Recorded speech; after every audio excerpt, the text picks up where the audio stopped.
हरिओम. लाओत्सेचा ताओबोध. योगदास श्री जयगणेश जोशी यांचे प्रवचन.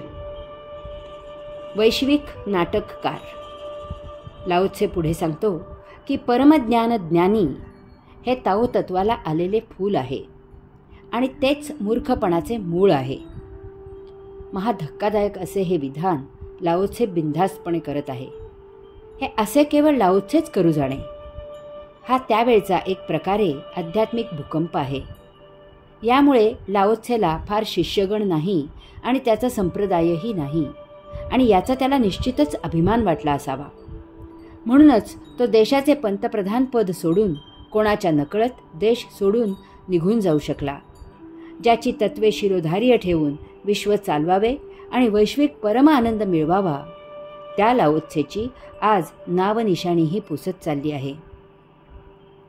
ताओ तत्वांचा स्वीकार केला की मनुष्य परमज्ञानाला प्राप्त होतो, कारण आत्मज्ञान हेच विश्वातील अंतिम ज्ञान आहे. या पलीकडे आता जाण्याचे काहीही शिल्लक असत नाही. ताओचे थोडक्यात तत्वज्ञान म्हणजे सहजाचरण. नियती जे जसे देईल त्याचा सर्वस्वी स्वीकार. ताओला सुखदुःख पापपुण्य असे काहीही माहीत नाही. ताओ जे देईल तोच आनंद आहे. त्यातच आपले हे सद्य जीवन फुलवावे. त्यातच परम आनंद आहे. आनंद किती आहे, कोणता आहे, कसा आहे इत्यादी विश्लेषण ताओ करत नाही. येथे तर तरतमभाव नाही, कमी जास्त असे काहीही नाही. तराजू नाही की मोजमाप नाही. ज्याला जे द्यायचे त्याला ते परमात्मा देतो. घेणाराही त्याचाच अंश असतो. अंशात्म्याकडून ज्या प्रकारची विश्वलीला पाहावयाची असते त्यासाठी आवश्यक ते सर्व काही ताओ त्या अंशात्म्याला उपलब्ध करून देतो. त्याचे काम त्याप्रमाणे जी सृष्टीलीला अनुभवता येईल तेवढी अनुभवायची. त्याच्याकडून त्याच प्रभू कार्याची अपेक्षा असते. ती आपण पुरी व्हायला आपल्या मताने आडकाठी करायची नाही. यापेक्षा कमी किंवा जास्त अनुभवणे अपेक्षित असेल तर त्याप्रमाणे परमात्मा त्यासाठी आवश्यक त्या साहित्याची उपलब्धी करील.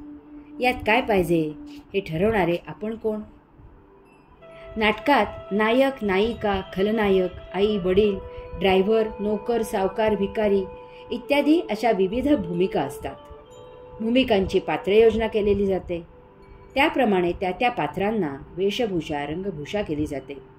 त्यांना त्यासाठी संवाद सांगितले जातात. इतर आवश्यक ते साहित्य पुरवले जाते. प्रत्येकाला त्यांच्या प्रवेशाच्या वेळा ठरवून दिलेल्या जातात. आता या प्रत्येक पात्राचे काम ज्याचे त्याने जसे ठरवून दिलेले आहे तसे करायचे आहे. त्यात त्या पात्रांच्या वैयक्तिक मतांचा प्रश्न येतोच कोठे? ही भावना ज्यांना समजली, त्या वैश्विक नाटककाराला ज्याने ओळखले, त्याच्या मर्जीने ज्याने त्याला दिलेली भूमिका केली, त्यांच्या जीवनात ताओचे फूल उमलले. तो पूर्णत्वाला पोहोचला. तो ज्ञानी झाला. तो ताओचा लाडका झाला, मुक्त झाला. तो ताओमय होतो आणि ताओच्या चरणी सेवेला रुजू होतो. पुढील नाटकाची आणि त्यातील भूमिकेची वाट पाहतो. ज्ञानी याच्या सभोवती भाग 1.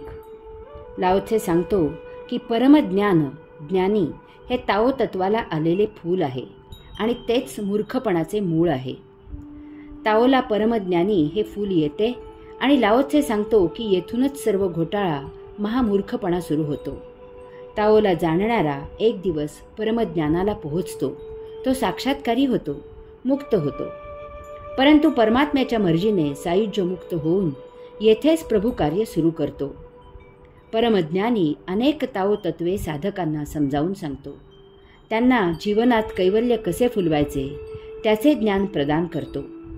सर्वसामान्य जनतेला परमात्म्याचा मार्ग मोकळा करून देतो. तो त्यांना परमात्म्याच्या कथा सांगतो. रंजन करत ताओ तत्व त्यांच्या गळी उतरवतो. त्यासाठी तो साधकांसमोर प्रवचन, कीर्तन, कथन, साभिनय करून प्रबोधनाचे कार्य करतो. साधकांच्या शंकांचे आईच्या मायेने समाधान करतो. स्वतःच्या आचरणाने साधकांसमोर एक आदर्श ठेवतो. ज्ञानी सांगतो की धन विष आहे, त्याप्रमाणे तो स्वतः कमीत कमी धन घेऊन जगतो. ज्ञानी सांगतो की साधे कपडे घालावेत. कपड्यांचा उपयोग फक्त देह रक्षणासाठी आहे. तो स्वतः त्याप्रमाणे भगवे पांढरे कपडे घालून राहतो. ज्ञानी सांगतो की देह जीवित ठेवण्यापुरतेच अन्न खावे. तो त्याप्रमाणे परान्न न खाता साधे अन्न सेवन करून राहत असतो. ज्ञानी सांगतो की साधी राहणी असावी. तो त्याप्रमाणे साधी राहणी स्वतः आचरणात आणत असतो. ज्ञानी सांगतो की कसलीही अभिलाषा नसावी.